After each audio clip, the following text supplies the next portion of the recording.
ಧಾರವಾಡ ನಗರದ ಹೊರವಲಯದಲ್ಲಿ ಇರುವಂತಹ ಕಡಸಿನಕೊಪ್ಪ ಅನ್ನುವಂತ ಒಂದು ಗ್ರಾಮ. ಅಲ್ಲಿಗೆ ಹತ್ತಿರವಾಗಿ ನಮ್ಮ ಟ್ರಿಪಲ್ ಐಟಿ ಇದೆ. ಅಲ್ಲಿ ಒಂದು 3 ಎಕರೆ ಜಮೀನ್ ಏನಿದೆ, ಆ ಜಮೀನು ಡೆವಲಪ್ ಮಾಡ್ಲಿಕ್ಕೆ ಅಂತ ಡೆವಲಪರ್ ಮತ್ತೆ ಲ್ಯಾಂಡ್ ಓನರ್ ಆ ಸ್ಥಳಕ್ಕೆ ಹೋದಂತ ಸಂದರ್ಭದಲ್ಲಿ ಅಲ್ಲಿ ಆ ಭೂಮಿ ಕುರಿತಾಗಿ ಸ್ವಲ್ಪ ಗೊಂದಲ ಇದೆ, ದಾಖಲಾತಿಗಳು ಕ್ವಶನ್ ಇದಾವೆ ಮತ್ತು ಅಲ್ಲಿ ಪೊಸೆಷನ್ ಅಲ್ಲಿ ಬೇರೆ ಇದ್ದಾರೆ ಅನ್ನುವಂಥದ್ದು ಗೊಂದಲ ಉಂಟಾಗಿದೆ.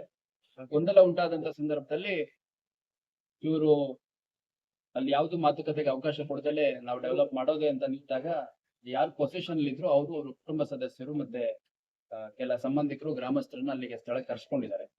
ಆ ಸಂದರ್ಭದಲ್ಲಿ ಒಂದು ಗೊಂದಲ ಉಂಟಾಗಿ ಅದ್ರ ಜೊತೆಗೆ ಪರಸ್ಪರ ಸಂಘರ್ಷ ಆದಂತ ಸಂದರ್ಭದಲ್ಲಿ ಯಾರು ಡೆವಲಪರ್ ಇದ್ದಾನೆ, ಡೆವಲಪರ್ ಜೊತೆಗಿದ್ದಂತ ಒಬ್ಬ ಪ್ರೈವೇಟ್ ಗನ್ಮೆನ್ ಅವನು ಏರ್ ಫೈರ್ ಮಾಡಿದ್ದಾನೆ, ಮತ್ತೆ ಎತ್ತ ಕಡೆ ಫೈರ್ ಮಾಡಿದ್ನ ಒಬ್ಬ ವಿಠಲ್ ಅಂತ 24 ವರ್ಷದ ಹುಡುಗ, ಅವನ ಕಿರುಬೆರಳ ಹತ್ರ ಒಂದು ಗುಂಡು ತಾಗಿದೆ ಅನ್ನುವಂಥದ್ದು ನಮಗೆ ಮಾಹಿತಿ ಬಂದಿದೆ. ಈ ಕುರಿತಾಗಿ ನಾನು ಸ್ಥಳಕ್ಕೆ ಕೂಡ ಭೇಟಿ ನೀಡಿದ್ದೀನಿ, ನಮ್ಮ ಅಧಿಕಾರಿಗಳು ಕೂಡ ಸ್ಥಳಕ್ಕೆ ಭೇಟಿ ನೀಡಿದ್ದಾರೆ. ಮತ್ತೆ ಇಲ್ಲಿ SDM ಅಲ್ಲಿ ವಿಠಲ್ ಹುಡುಗ ಏನಿದ್ದಾನೆ ಅವನು ಚಿಕಿತ್ಸೆ ಪಡ್ಕೋತಾ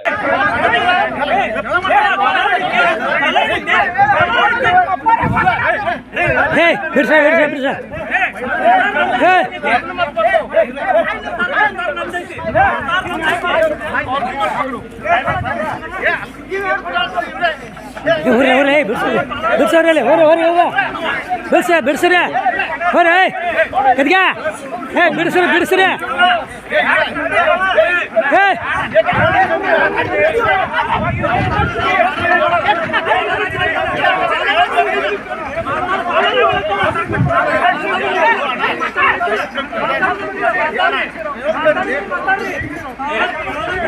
ವಿಚಾರಣೆಗೊಳಪಡುವಂಥದ್ದು, ಯಾರ್ಯಾರ ಮೇಲೆ ಆರೋಪ ಸಾಬೀತಾಗುತ್ತೆ ಅವ್ರನ್ನ ದಸ್ತಗಿರಿ ಮಾಡುವಂತ ಕ್ರಮ ಕೈಗೊಳ್ಳಲಾಗಿದೆ.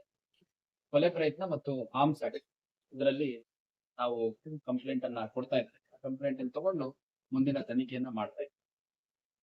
ನಾನು ಸಾರ್ವಜನಿಕರಲ್ಲಿ ಮತ್ತು ಮಾಧ್ಯಮ ಇಲ್ಲಿ ಯಾರಿಗೆ ಮುಂದಿನ ಪೆಟ್ಟು ಬಿದ್ದಿತ್ತು, ಅವ್ರು ಕಾಲಿಗೆ ಪೆಟ್ಟು ಬಿದ್ದಿತ್ತು, ಅವ್ರು ಔಟ್ ಆಫ್ ಡೇಂಜರ್ ನಾನು ಮಾತಾಡ್ಸ್ಕೊಂಡ್ಬಿಟ್ಟಿದ್ದೀನಿ, ಮುಂದಿನ ಟ್ರೀಟ್ಮೆಂಟ್ ಮಾಡ್ತಾರೆ. Is completely out of danger. ಕಾಲಿಗೆ ಪೆಟ್ಟು ಬಿದ್ದಿರೋದು ಬೇರೆ ಯಾವ್ದು ಪೆಟ್ಟಾಗಿದೆ. ಯಾವುದೇ ಗೊಂದಲ ಮತ್ತು ವದಂತಿಗಳಿಗೆ ಕಿವಿ ಕೊಡಬಾರ್ದು. ಏನೇ ಕ್ಲಾರಿಫಿಕೇಶನ್ ನಾನೇ ವೈಯಕ್ತಿಕವಾಗಿ ಖಂಡಿತ ಕ್ಲಾರಿಫಿಕೇಶನ್. ಡೆವಲಪರ್ ಹೆಸರುಗಳೆಲ್ಲ ಗೊತ್ತಾಗುತ್ತೆ. ಈಗ ನಮ್ಗೆ ಸದ್ಯಕ್ಕಷ್ಟೇ ಒಂದೆರಡು ಹೆಸರು ಈಗ ತಿಳಿದು ಬಂದಿದೆ. ಇವನ್ ಅಲ್ಲಿ ಯಾರು ಪೊಸಿಷನ್ ಇದ್ರು ಅವ್ರು ರೈತ, ಹಂಗಾಗಿ ಅವ್ರಿಗೆ ಹೆಚ್ಚು ಮಾಹಿತಿ ಇಲ್ಲ. ಹೋದಂತ ಸಂದರ್ಭದಲ್ಲಿ ಈ ಡೆವಲಪರ್ ಜಮೀನು ಖರೀದಿ ಮಾಡಿದ್ರೆ ಇದೆಲ್ಲ ಇನ್ನೂ ಪತ್ತೆ ಮಾಡ್ತಾರೆ. ಈಗ ಅಲ್ಲಿ ಸ್ಥಳಕ್ಕೆ ನಮ್ದೇ ಜಾಗ ಇಲ್ಲಿ ಡೆವಲಪ್ ಮಾಡ್ತೀವಿ ಅಂತ ಹೋದಾಗ ಅಲ್ಲಿ ಪೊಸಿಷನ್ ಇದ್ದು ರಿಜಿಸ್ಟರ್ ಮಾಡಿ ಇಷ್ಟೇ ಇನ್ಸಿಡೆಂಟ್. ಅದಾದ್ಮೇಲೆ ಅಲ್ಲಿ ಗೊಂದಲ ಆದಾಗ ಡೆವಲಪರ್ ಜೊತೆ ಹೋಗಿದ್ದಂತಹ ಪ್ರೈವೇಟ್ ಗನ್ಮ್ಯಾನ್ ಅವನು ಬಾಡಿ ಗಾರ್ಡ್ ಅವನು ಏರ್ ಫೈರ್ ಮಾಡಿದ್ದಾನೆ. ಮತ್ತೆ ಒಂದು ಗುಂಡು ಮೆಟಲ್ ಅನ್ನೋ ಒಂದು ಹುಡುಗನಿಗೆ ಇಷ್ಟು ನಮಗೆ ಸದ್ಯಕ್ಕೆ ಇರುವಂತ ಮಾಹಿತಿ.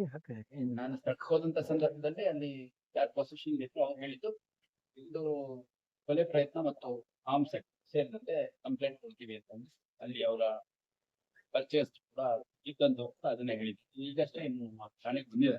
ಅವ್ರೇನ್ ಕಂಪ್ಲೇಂಟ್ ಕೊಡ್ತಾರೆ ಆ ಪ್ರಕಾರ ಅಗತ್ಯ ಕಾನೂನು ಕ್ರಮ ಕೈಗೊಳ್ತಾರೆ. ಆರೋಪಿಗಳು ಯಾರು ಏನಾದ್ರು ಆರೋಪಿಗಳು ಈಗ ನಮಗೆ ಸದ್ಯಕ್ಕೆ ಇನ್ನು ಕಂಪ್ಲೇಂಟ್ ಅಲ್ಲಿ ಕೊಡ್ತಾ ಇದ್ದಾರೆ. ನಮಗೇನು ಯಾರ್ಯಾರ್ದು ಹೆಸರು ಹೇಳಿದ್ರು ಅವ್ರನ್ನ ವಶಕ್ಕೆ ತಗೊಳ್ಲಿಕ್ಕೆ ಈಗಾಗಲೇ ಪ್ರಯತ್ನ ಮಾಡ್ತಾ ಇದ್ದೀವಿ.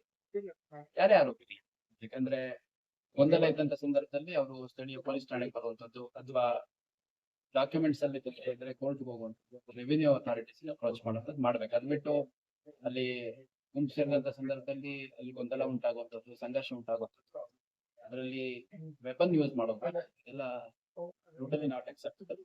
ಈ ಒಂದು ಘಟನೆಗೆ ಕಾರಣ ಆಗಿರುವಂತ ಯಾರೇ ಇದ್ದು ಅವ್ರ ಮೇಲೆ ಅಗತ್ಯ ಕೈಗೊಳ್ಳ.